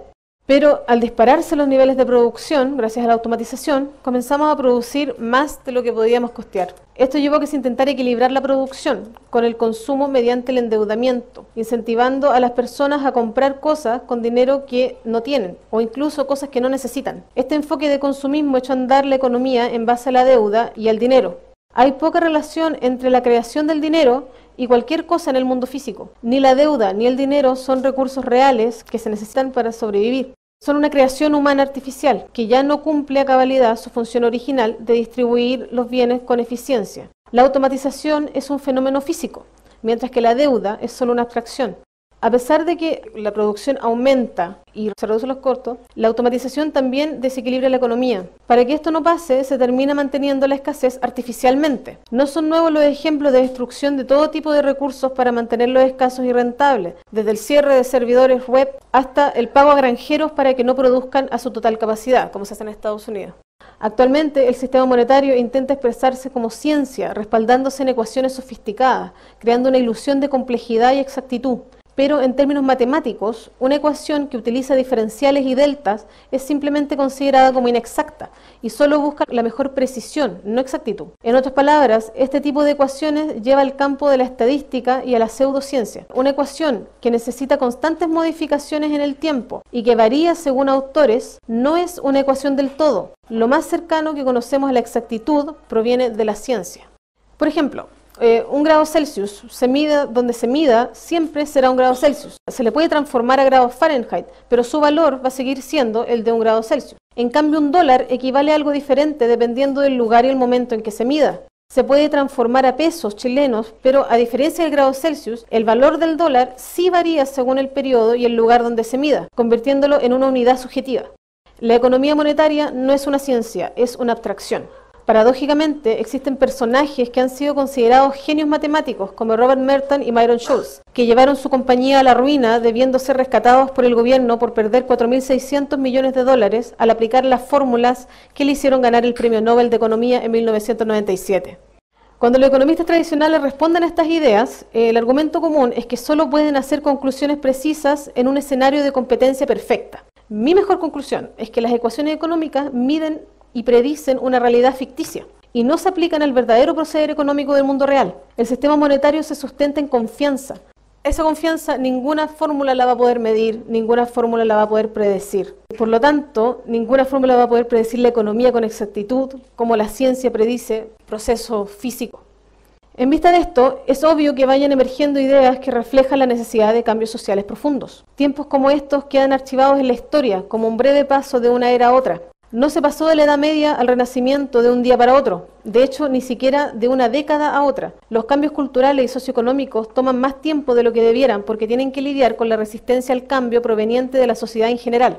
Algunos dicen que esto es parte de la naturaleza humana, la resistencia al cambio, igual que la competencia o la propiedad. Pero cuando se analiza esta naturaleza humana y los valores culturales que involucra, se ve que estos van cambiando según el tiempo y lugar. Por ejemplo, si un bebé chileno fuera adoptado por una familia china y criado en Oriente, ese niño va a hablar chino y va a adquirir todos los valores de la cultura oriental, transformándolos en propios. En casos más extremos aún, se ha estudiado el resultado de niños criados por animales, haciéndose más obvio que la naturaleza humana en realidad es absorber del entorno, más que características específicas que se traspasen genéticamente. Dicho de otra manera, no se nace con valores de competencia o colaboración, de posesión o de solidaridad. Un niño adopta los valores con los que se crió, es decir, los absorbe del entorno. Eso da para reflexionar acerca de qué tipo de entorno le estamos entregando a las generaciones futuras.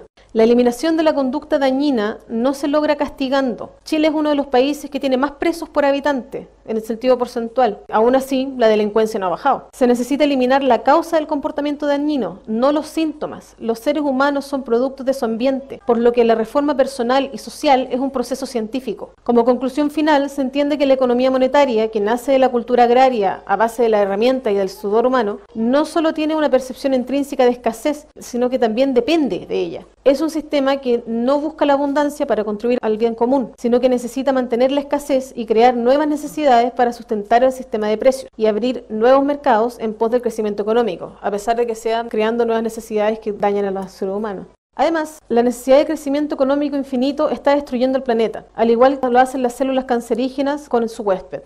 Lamentablemente, si no cambiamos el rumbo hacia un desarrollo global sustentable, nos pasará lo mismo que les pasa a las células cancerígenas cuando muere su huésped, mueren con él. Las transiciones sociales son difíciles, pero son igualmente indispensables. Pocas veces nos encontramos en momentos históricos como este, donde nos sobran las herramientas, pero las utilizamos de manera deficiente. Esta es la fuerza de la costumbre que nos resistimos a nuevas visiones. Solo reconociendo un estado natural de evolución continua y constante, podemos maximizar nuestro desarrollo como especie. Hasta ese momento, solo queda aprender e informar, como fue la intención con esta tesis, y esperando que la conciencia supere la demencia y abra nuevos horizontes.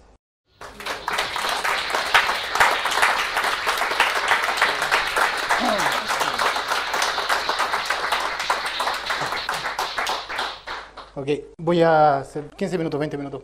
Espero que ustedes también tengan ya las preguntas anotadas. Porque lo que está diciéndole básicamente a los profesores de la Universidad de Valparaíso, Valeria, es, para resumir, no más empleos, no más tener cosas, no más propiedades, este no es mi auto, este es el auto de todo el mundo, lo que sea, y eso cuesta. Obviamente es un poco difícil digerirlo. Quiero decir que modelos como el que se presentó, MBR, se consideran como utópicos, como dijo Valeria. Es solo una conclusión lógica. Moverse lo más rápido posible a un sistema y a un diseño social que elimine todos los problemas que tenemos, porque no sé si aquí en la audiencia haya alguien que no tenga un problema. ¿Okay? Entonces, para mí es simplemente el siguiente paso lógico, lo que podría ser un MBR o un modelo similar. Entonces, yo voy a mencionar algunas instituciones. En el caso de Yachay, en Ecuador, ya se está intentando una ciudad del conocimiento con estas visiones de rediseñar, pero en términos de estructura física. El mismo Richard Buckminster Fuller, que Valeria citó, tiene un concurso para los mejores diseñadores con ciudades, con tecnologías que promueven, que cambien el mundo. Y de esta manera, según en la concepción ahí, se va a ir masificando de a poco. Y esto es lo que consideran algunos como la transición. TED Prize, que también premian con estas cosas para rediseñar ciudades y colocar nuevamente temas autosustentables, energías renovables. Esas cosas ya están. Hay algunas organizaciones o la forma de trabajar en los think tank, organizaciones think tank, no sé si las conocen, acá en Chile tenemos como 7, como la que tengo ahí que vienen emergiendo. En este caso, Global Redesign Institute, para ir proponiendo planes reales en términos técnicos, pero cambios de cultura quiero referir en esta parte de la conferencia. Entonces, para ir con valores sociales, habría que primero definir la sociedad. Entonces voy a usar una definición tradicional de la sociedad. La sociedad es el conjunto de personas que interaccionan entre sí y comparten ciertos rasgos culturales esenciales, cooperando para alcanzar metas comunes. De aquí, de esta pura definición, ya podríamos ver cuáles serían entonces esos rasgos culturales y cuáles serían esas metas comunes. Es la primera pregunta. En términos culturales, y para ir rápido, voy a hablar de algunos valores generales, espero que todos los compartan, porque seguramente se me quedaron fuera algunos de la lista y a lo mejor algunos de estos no los comparten. Hoy se escucha hablar de superación, solidaridad, tenacidad, alegría, discreción, sentido de la vida, servicio, entrega, tesón, esfuerzo, pureza, sinceridad, generosidad, voluntad, fortaleza, abnegación, humildad, empatía, etc. Todos en su origen muy buenos. Esto si los tuviéramos en su origen, estaríamos súper bien. Pero lo que yo quiero hacer aquí es que con el actual sistema, que va también sobre la forma en que pensamos, esta sociedad actual lo que hace es distorsionar estos valores. Entonces, yo voy a colocar acá una lista de cosas que se pueden manifestar. Yo no digo que todos lo hagan ni que todo el mundo le pase, pero la superación se transforma en la superación sobre alguien más. La solidaridad se transforma en una solidaridad con algunos solamente. La tenacidad es como una obsesión por conseguir algo. La alegría es como un estado intermitente. La discreción es simplemente no decir la verdad. Perdón, pero esto yo sé que algunos no lo van a compartir del todo conmigo, pero el sentido de la vida se busca externamente. Es como si primero hay que preguntarse si la vida tiene sentido y luego hay que buscarlo en otro lado. Al servicio con una meta específica personal, o sea, voy a hacer servir a esto, pero ¿y qué gano yo? La entrega, entregarse no con la humanidad, entregarse con una meta específica para mí. El tesón, como simplemente ser inflexible. Las cosas son así y deben ser así porque fueron siempre así. El esfuerzo en conseguir también una meta personal. La pureza se ha distorsionado mucho. Venía en su origen de la pureza de los minerales preciosos, por así decirlo. Después tienen la pureza racial, o sea, es decir, un caballo de pura sangre. Voy a pasar ahora a la sinceridad. La sinceridad simplemente en algunos casos ser sincero y en otros ser discreto. La generosidad, una vez más, con ganar algo, en el ser generoso. La voluntad para realizar ¿qué? Para realizar una meta personal. La fortaleza sobre alguien. La abnegación, dejo todo lo que yo pienso y deseo por el bien de alguien más, eso es ser abnegado, pero el bien de alguien más, no por el bien de la comunidad completa. La humildad hoy en día se confunde con no mirar a nadie para abajo, cuando en realidad la humildad no es ni mirar ni para arriba ni para abajo, sino que directo a los ojos. La empatía también es selectiva. La empatía, si yo empatizo con mi vecino porque alguien le asesinó a su hijo, yo digo, wow, yo tengo 3, yo soy empático con mi vecino y voy a ir a buscar a ese asesino y lo vamos a acribillar. Entonces también se distorsiona. Repito, no digo que la lista a su mano izquierda esté mal, sino que este sistema en este momento distorsiona estos valores. Entonces están apuntados a esta palabra, que también está distorsionada, a la palabra éxito, y toma esta forma en lugar de tomar esa forma. Si realmente analizamos la palabra éxito, tendría que ser buscando, como en la definición de sociedad decía, metas comunes, algo que nos sirva a todos. Paulatinamente con el progreso, como decía, se le han agregado más distorsiones a esto, que buscan éxito a través de la competición, para tener las posesiones, como dijo Valeria, estar a la moda. Ahora, si se entiende que los rasgos comunes o valores no fueran distorsionados, no debería encontrarse el éxito. Entonces, buscando metas comunes, paso a paso y paulatinamente partiendo por la primera meta, sobrevivir. De ser así, tendríamos que analizar qué se necesita para sobrevivir. Para sobrevivir, como dijo Valeria también, solamente hace falta agua, aire, comida, y perdón por las fotos, no hubo tiempo. Pero bueno, como a esta parte le llamamos yo el credencialismo, yo me refiero a esto como que creemos en estas cosas. El estatus, las credenciales, hoy en día, y los diplomas son lo que dicta, como lo que da la autoridad para decir cuáles son estos valores, cuáles son las metas comunes. Y las credenciales, un grupo de personas que colocan una especie de valores y luego el resto de la sociedad les sigue. No estoy negando que las credenciales sugieren un mayor grado de expertise. Y obviamente si ahora me falla, no sé, el audio o si me falla el computador, lo que sea, voy a buscar a alguien en el público, pero no lo haré porque tenga un título, sino que porque voy a buscar la información. El concepto del credencialismo viene desde muy atrás, está presente a través de toda la historia. Y el problema es que los avances más grandes en el progreso de la humanidad llegaron a través de personas que no siempre pasaron por las instituciones, no siempre estuvieron en las universidades, no se sentaron en algún auditorio o lo que sea. Nikola Tesla, que además de todas sus ideas e invenciones, simplemente es el responsable de que acá tengamos corriente, electricidad alterna. Si no es por Einstein, aún no tendríamos conocimientos de cómo es el universo y no entenderíamos por qué no pasamos con la gravedad directamente desde la Tierra, donde están hasta el centro de la Tierra.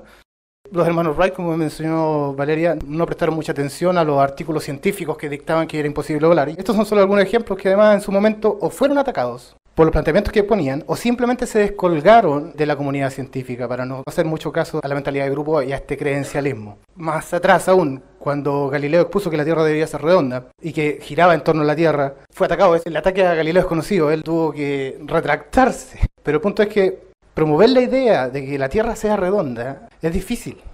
Y el hecho es que tenemos un montón de supuestos y rara vez examinamos todo esto desde abajo por simple temor a ser atacados, apuntados o como anormales, etcétera. Cada vez que alguna idea pueda representar algún riesgo para el, comillas, sentido común, quienes lo presenten o son de inmediato excluidos, y peor aún, hoy día tenemos la autoexclusión por sentirse incomprendidos. Cada vez que alguna de estas ideas como el MBR o lo que sea son puestas en lo que la gente crea, es muy difícil.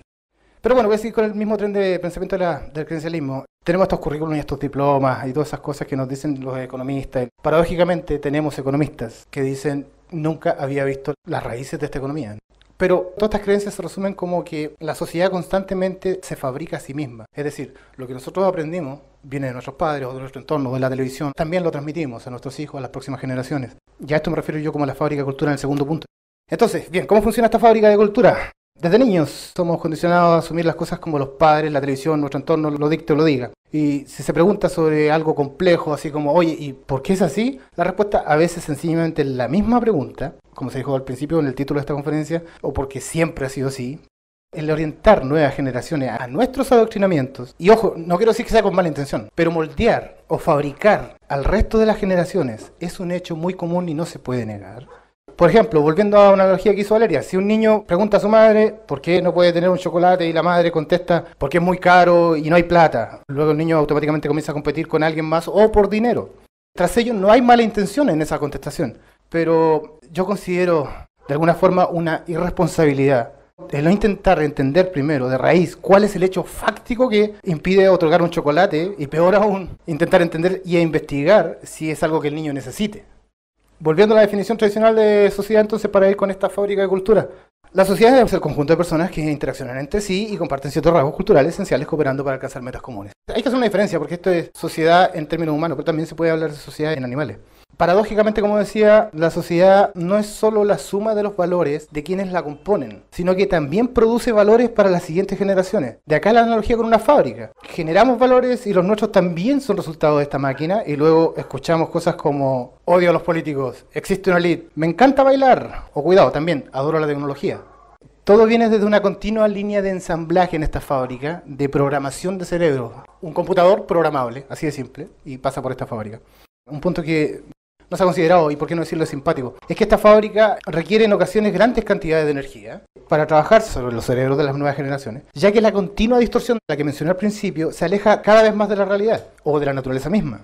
Lo que quiero explicar es que no se nace con los valores de estos que tenemos hoy en día, sino que los estamos implantando constantemente. Así que luego nadie se sorprenda que los contenidos que fueron repuestos en la primera parte sean hoy día malos y mañana buenos. Ya estoy entrando con lo bueno y lo malo.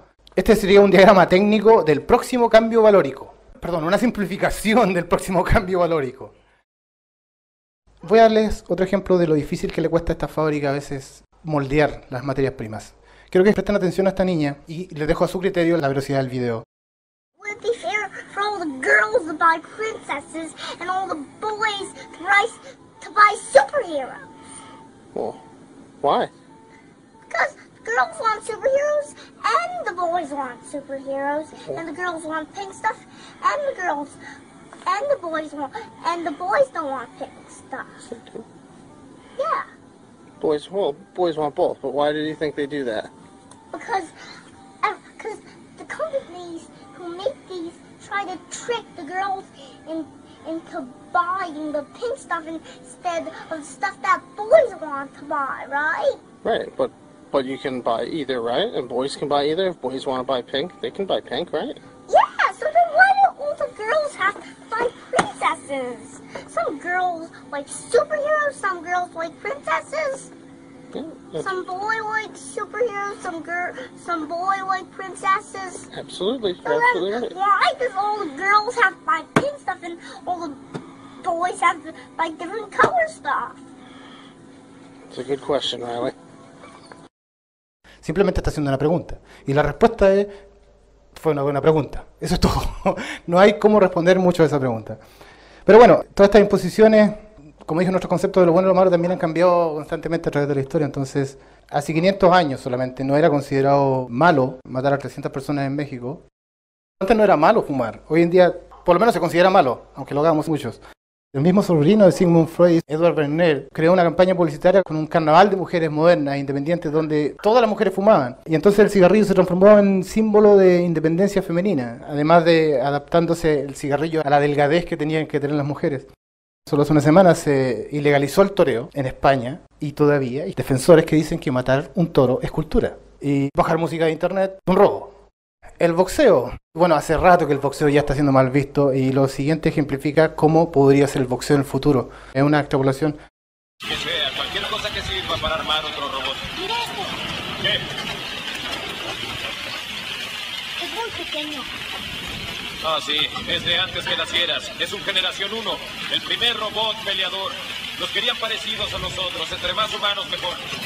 Es increíble lo rápido que todo cambió. Ponlo en el carro. ¿Qué cambió? Buena pregunta. El boxeo humano se desvaneció. ¿Por qué? El dinero se fue a otros lados. El público quería más sangre, más espectáculo. Aparecieron las peleas clandestinas, los Gracies, los machados, Jiu-Jitsu, el Muay Thai y otros 1000 estilos parecidos, con salto total y sin freno. Mira esto. ¿Qué es? No lo sé. No está mal, tienes buen ojo. Pero eran peleadores humanos, cuerpos humanos, así que no daban a la gente lo que quería ver. Violencia sin límites ni pautas. Wow. Así, el siguiente paso lógico fue borrar a los humanos y que las máquinas se destrozaran. ¿Lo extrañas? ¿El boxeo lo extrañas? Cuidado. ¿Qué? Quiero saber. ¡Atacado! No le grites, mejor contrólalo. Se va de a la derecha. Pasa. Agáchate. De nada. ¡Cállate! ¡No estás ayudándome! En realidad creo que sí, man. En realidad creo que no. Él cree que está ayudando, claro, y imponiéndole valores de violencia ahora con robots y no con humanos. Pero sigue imponiendo el mismo valor. Es una distorsión y esto es una extrapolación. Los conceptos de bien y mal, desde el punto de vista legal, lo que hacen es diferenciar lo que se debe y lo que no se debe hacer. Y luego sale un montón de leyes, de gobiernos considerados, entre comillas, democráticos, leyes para lo bueno, leyes para lo malo, y al igual que los ejemplos que di antes, también cambian con el tiempo. Cambiando la orientación y haciendo una crítica, piensen en esto. Si la sociedad fuera administrada apropiadamente, con la intención del bienestar colectivo, lo que se debería ver entonces es una disminución constante de los crímenes y menos gente en la cárcel, al mismo tiempo que menos leyes. Y lo que tenemos son más leyes y más presos, porque constantemente estamos creando leyes relacionadas a la propiedad. Y luego salta el robo, los derechos de autor, la falsificación, etc. Repito, si la sociedad se administrara bien, debería ser cada vez más sencillo y no más complejo. En última instancia, si se resolvieran los problemas de raíz, deberían desaparecer las prisiones, la policía y todo. Y eso debería ser desde un diseño social. Y ahora que hablé en términos legales, lo que en realidad hace una ley es reconocer directamente una falla. Como tal margen, y ya que dije gobiernos democráticos, primero la democracia actual a nivel mundial y en la mayoría de los países no es participativa. Se vota por alguien y luego no se puede votar por nada más. ¿Alguno de ustedes votó, por ejemplo, por el mall en Chiloé? Un conocido ayer solamente me dijo que viajó a Chiloé y vio los pudúes atropellados y la deforestación que hizo la carretera para allá. No sé, no estoy diciendo que sean buenas o malas, sino que se supone que votamos por eso. Entonces, en este sentido, lo que estoy tratando de decir es que la democracia, en realidad lo que hace, intentando hacer participar a todos en cómo y cuándo se deberían hacer las cosas, en el buen sentido, ¿qué hacemos? ¿Cuándo lo hacemos? Es también directamente reconocer que no se sabe qué hacer ni cuándo hacer. Espero que se entienda la lógica. En el fondo no existe un diseño social. Lo que tenemos es una estructura que ha emergido con la historia, que más encima está trastocada por esta fábrica a la que hice analogía. Para finalizar, voy a intentar yo transformarme en un diseñador social también. Voy a tomar los valores de otros tiempos y, como lo hice al inicio, tratar de actualizarlos para revisar la posibilidad de incluirlos en la producción de esta fábrica, por así decirlo. Voy a usar el bien y el mal, pero esta vez desde otro contexto, casi en términos religiosos. Y espero que nadie malinterprete esto como que estoy cuestionando alguna religión o creencia. Entonces, con la lógica del filósofo y comediante George Carlin, revisemos algunas guías para los valores en el diseño social, en este caso los 10 mandamientos, y ver cómo podrían aportar en la fábrica. Respaldándome en datos de la Iglesia, según el actual catecismo de la Iglesia Católica, los 10 mandamientos son: amarás a Dios sobre todas las cosas, no tomarás el nombre de Dios en vano, santificarás las fiestas, honrarás a tu padre y a tu madre, no matarás, no cometerás actos impuros, no dirás falsos testimonios ni mentirás, no robarás, no consentirás pensamientos ni deseos impuros y no codiciarás los bienes ajenos. Podrían funcionar, o funcionaron. Pero la primera pregunta que hay que hacer aquí es: ¿por qué son 10? ¿Por qué no 9? ¿O por qué no 11? 10 es un número oficial, suena bien. 10 es el código decimal, es una década, es un número que da una sensación psicológica de agrado. Entonces, mi parecer es que esa decisión de 10 mandamientos fue más bien una decisión de marketing. Entonces podría ser un documento inflado. Para que la gente lo aceptara en ese momento, 10 sonaría bien. Ahora, ¿cómo haría yo un recuento? Como dice, con los valores actuales al principio y siguiendo la misma lógica que además es la que plantea, tal vez no de la mejor forma, George Carlin. Y para obtener una lista más lógica y manejable, revisemos estas 10 orientaciones. Veamos los 3 primeros. Amarás a Dios, el nombre de Dios y las fiestas de Dios es más bien un lenguaje impositivo para intimidar y controlar a personas en otros tiempos de superstición y tradiciones. Y sin desmerecer en ningún momento la creencia de una entidad superior, estos mandamientos en realidad no agregan mucho al bienestar social. Sobre todo en tiempos en donde las personas se han vuelto escépticas. Así que espero que coincidamos también en que por ahora esos 3 los podríamos dejar de lado. Ya nos quedan 7. Siguiente, honrarás a tu padre y a tu madre. Esto también es subjetivo. Hay padres a quien se puede honrar y hay padres a quien no se puede honrar. El honrar no debería ser algo automático. Es como obediencia o respeto a la autoridad de forma impuesta. También es una forma de control. La obediencia y el respeto no deberían ser automáticos. Hay que ganárselos. Específicamente este mandamiento debería basarse en el desempeño de los padres, por lo que no es de todo un mandamiento claro que nos podría servir. Ya tenemos reducida la lista. Pero ahora, con la misma lógica de comprender, nos vamos a saltar un poco en la lista y vamos a no dirás falsos testimonios y no robarás. En realidad, observando los dos con cuidado, prohíben el mismo tipo de comportamiento, que es la deshonestidad. Robar, mentir. Aparte, robar no tendría sentido en lo que puso Valeria en el modelo económico basado en recursos. Aún así, creo que en vez de lugar de 2, podría ser solamente 1, que sería no serás deshonesto, y ahora nos quedamos con 5. Y con la misma intención, ahora de nuevo, de combinar lo que pueda sonar redundante, el número 6 y el número 9 también prohíben el mismo tipo de comportamiento, que es en este caso en su origen la infidelidad marital. La diferencia es que en el 9º mandamiento el deseo tiene lugar en la mente, entonces prohibirse o que alguien le prohíba a uno pensar o fantasear resulta difícil. Es muy difícil que alguien te pueda prohibir y no fantasees con la mujer de alguien más. Pero la idea de fidelidad me parece que puede servir, así que la podría dejar, pero los podríamos resumir como no serás infiel. Eso se puede resumir con siempre serás honesto y fiel. Veamos el 10º, no codiciarás los bienes ajenos. Esto también estaría obsoleto en un modelo económico basado en recursos, pero no solamente estaría obsoleto ahí, sino que además en el actual sistema este mandamiento no puede funcionar, porque codiciar los bienes es lo que hace funcionar la economía. Entonces, espero que estemos de acuerdo, vamos con el 5º, no matarás. Bueno, hoy en día tenemos aún la pena de muerte. Además, la historia muestra que la religión nunca ha tenido muchos problemas con el asesinato. Ha matado mucha gente en el nombre de Dios. Solo hay que recordar Irlanda del Norte, el Medio Oriente, la Inquisición, las cruzadas, etc. Así que es negociable. Depende de quién mate y a quién se mate o por qué se mate. Así que, bueno, habría que dejarlo, pero de otra manera. Entonces nos quedamos con 2 super mandamientos. Siempre serás honesto y fiel, e intentarás con todas tus fuerzas no matar a nadie, a menos que la ley o la religión lo permitan. Pero no somos diseñadores sociales, y con eso voy terminando para que se entienda hacia dónde deberíamos ir a buscar diseños sociales, formas y valores comunes a toda la humanidad para trabajar y olvidar viejas nociones divisorias. Yo soy del Colo, yo soy de Chile, yo soy de acá, que nos separan y luego nos hacen luchar entre nosotros mismos. Con eso yo quería finalizar, no sé si Valeria quiere decir algo más. ¿No? Ok.